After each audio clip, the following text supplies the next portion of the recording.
Hey crew, this one's for you guys. Now, I get a lot of questions about the coconut oil thing, so I took this opportunity while I'm standing here in Whole Health, which is on Wises Road in Maroochydore. I just wanted to take this opportunity to kind of explain the confusion around the cooking coconut oil versus the not safe for cooking coconut oil.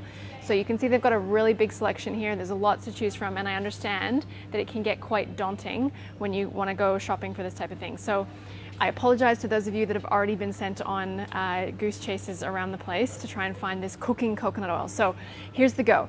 The first press of coconut oil is called extra virgin. That's the first time that they squish that coconut, okay? And you can get extra virgin oil in any kind of oil.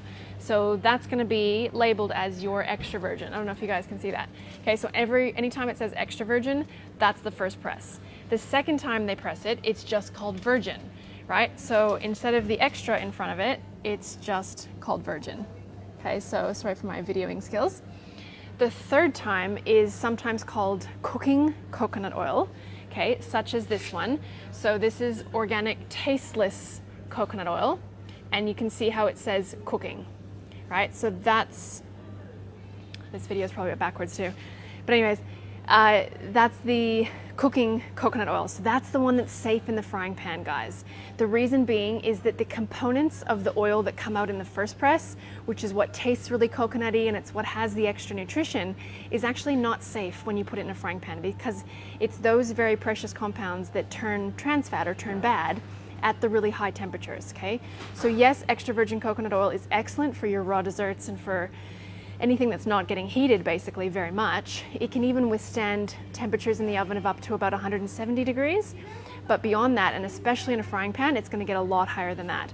So that's when you really wanna make sure you get the right coconut oil. Okay, so in this case, that was one brand. The other brand that they've got down here, this one is called the tasteless one. So that's also for cooking. And there was another one here that I saw, which is sometimes referred to as refined coconut oil.